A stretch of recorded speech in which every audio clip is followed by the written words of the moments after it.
Good evening, everyone. Welcome to AJ classes. As you can see from the screen, as I have already promised you, that we will be doing Bhakti and Sufi movement as quickly as possible. So, without wasting any further time, let's move on to the first topic, which says Bhakti movement.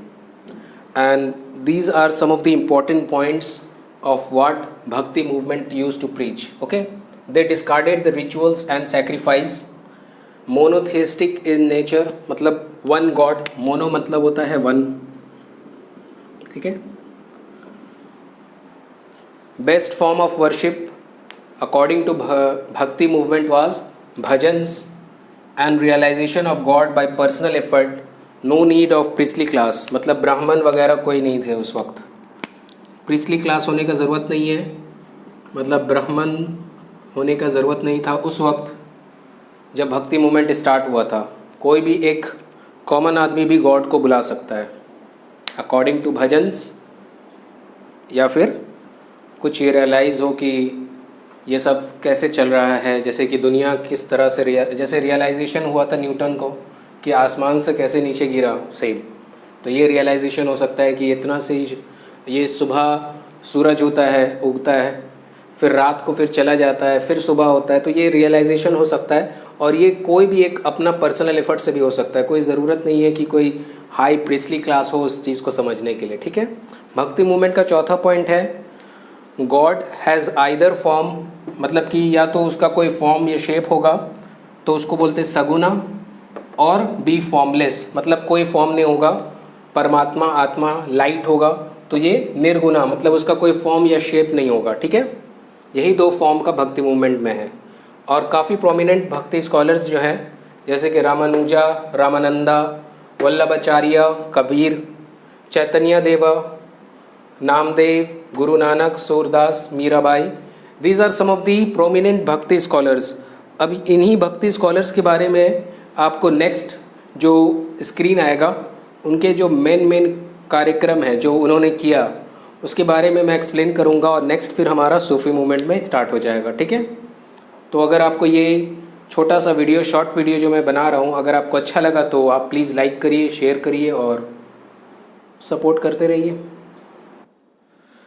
आप देख सकते हैं कि रामानुजा के बारे में, रामानंदा, वल्लभाचार्य और कबीर के बारे में मैंने एक टेबल लिखा हूँ, जो टेबल में name, air and place and details कुछ, जो कि काफ़ी इन्फॉर्मेशन और इन्फॉर्मेटिव है, और इसी से क्वेश्चन ज़्यादातर आता है, ठीक है. तो आप देख सकते हैं कि रामानुजा जो कि तमिल और तमिलनाडु से बिलोंग करते थे, कौन से साल में वो प्रीच करते थे, और इनका मेन ये है कि वो major exponent of Shri Vaishnavism, मतलब विष्णु के पूजा करने वाले थे. और ये सिग्निफाई करता था नॉन डुअलिज्म, मतलब एक सिंपली मोनोथेइस्ट, मैक्सिमम मोनोथेइज्म को बोलते हैं नॉन डुअलिज्म, दोगलापनी नहीं, ठीक है, मतलब कि सिर्फ एक गॉड का एग्जिस्टेंस को एग्री करना. फिर जो है रामानंदा, ये यूपी में 1300 से 1380 तक का प्रीच किए. He was also a Vaishnava saint, मतलब विष्णु को पूजा करने वाले, devotee of lord Rama. Kabir was his disciple. यही क्वेश्चन बार बार आता है कि कबीर किसका डिसाइपल है, तो वो आंसर रामानंदा था, और वाइस वर्सा अगर कभी आएगा कि रामानंदा का डिसाइपल का नाम तो कबीर होगा, ठीक है. वल्लभाचार्य ये तेलुगु सेंट थे जो 1479 से 1531 के बीच में रहे, और इन्होंने पुष्टि मार्ग सेक्ट, एक सेक्ट नया निकाला था वैष्णविज्म में, ठीक है, पुष्टि मार्ग सेक्ट. कबीर जो कि एक वीवर के बेटे थे, वीवर जो मतलब कपड़ा सिलाई करता है. इनफैक्ट हम लोग कबीर का स्टोरी जानते हैं कि कबीर जो है गोद लिया गया था उनका, वो खुद का बाप नहीं रहता है जो वीवर रहता है. वो नदी में एक टोकरी में कबीर को पाया था, सुबह सुबह अपने काम के लिए वीवर निकला था तो उसी वक्त देखा था. तो ये पले हुए हैं जो कि एक वीवर से पले थे, वो खुद भी एक बड़े होके वीवर बनते हैं, और ये 15th सेंचुरी के टाइम में उत्तर प्रदेश में प्रीच करते थे. और followers of Kabir was known as Kabir Panthis. Main important इसका क्वेश्चन यही आता है कबीर पंथीज से. फिर हिज आइडियाज़ कंपाइल्ड किया गया है बीजाक में, बीजाक या बाइजाक, ठीक है.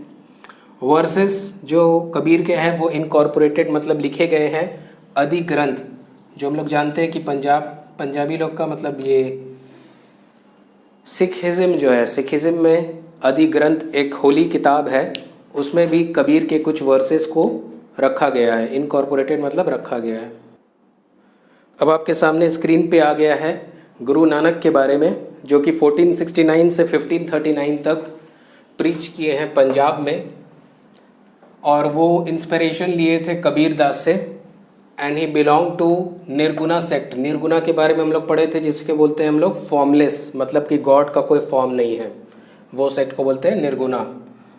ही was the founder of Sikhism. बहुत ही important question. Guru Nanak born in Talwandi Punjab, ठीक है। चैतन्य महाप्रभु ये बंगाल के थे, बंगाली थे। 1486 से 1534 तक का ये प्रीच किए। Ardent devotee of Krishna. He wrote a text, ये काफ़ी इंपॉर्टेंट है,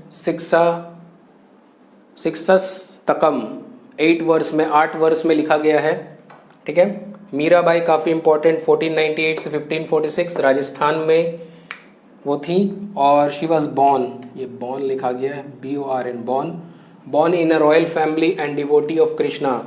इतना ज़्यादा वो कृष्णा की डिवोटी थी कि इनफैक्ट वो लॉर्ड कृष्णा को अपना हस्बैंड मानती थी, मतलब कि वो she treated lord Krishna as her husband and composed bhajans, short religious songs, ठीक है। उनका एक काफ़ी पॉपुलर कंपोजिशन है, पायोई मैंने राम रतन धन पायो, ठीक है। नामदेव जो कि काफ़ी इम्पोर्टेंट है, 1270 से 1350 AD तक का वो प्रीच किया महाराष्ट्र में।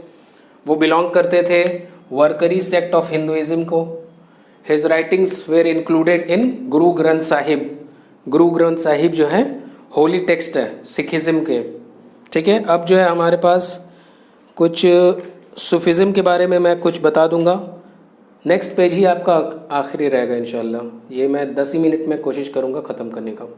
अगर आपको अच्छा लगा और इन्फॉर्मेटिव लग रहा है तो प्लीज़ एक लाइक टिप दिए।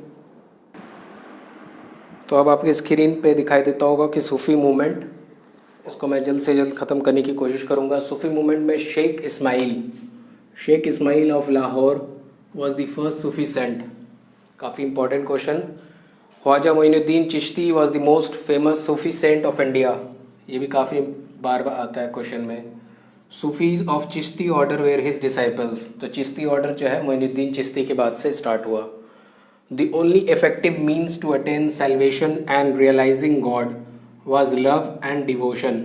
ये सूफिज़्म क्या टाउट करता था या क्या टीच करता था, तो वो ये था कि salvation and realising God was love and devotion. The true meaning of love of God is the love for humanity, ठीक है। मतलब कि इंसानियत से जितना आदमी को मोहब्बत होगा उतना ही मोहब्बत खुदा से होगा। The Chishti mystics believed in spiritual value of music.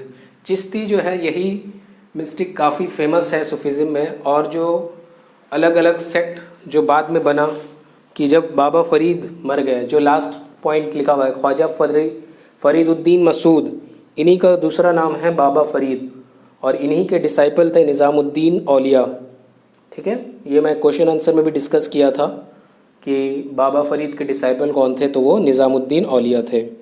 After the death of Baba Farid, Chishti order को जो है दो ऑर्डर में वो लोग बट गए। एक हुआ निज़ामिया और एक हुआ सबीरिया। एक हुआ निज़ामिया और एक हुआ सबरिया आफ्टर द डेथ ऑफ बाबा फरीद। जब बाबा फरीद मर गए तो चिश्ती ऑर्डर का 2 ग्रुप बन गया, एक हो गया निज़ामिया और एक हो गया सबारिया।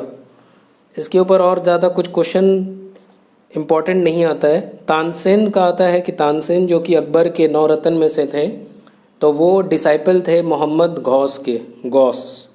गौस पाक जो है मतलब मुस्लिम में काफ़ी फेमस पर्सनालिटी है। तो मोहम्मद गौस, इनके डिसाइपल थे तानसेन, जो कि 9 रत्न थे अकबर के कोर्ट में, ठीक है। और ये म्यूजिशियन थे तानसेन, ठीक है। तो आज के लिए हमारा इतना ही काफ़ी है, और नेक्स्ट जो अब हम स्टार्ट करेंगे वो मिडीवियल का मुग़ल एम्पायर स्टार्ट होगा, ठीक है। Thank you for watching, take care, good night.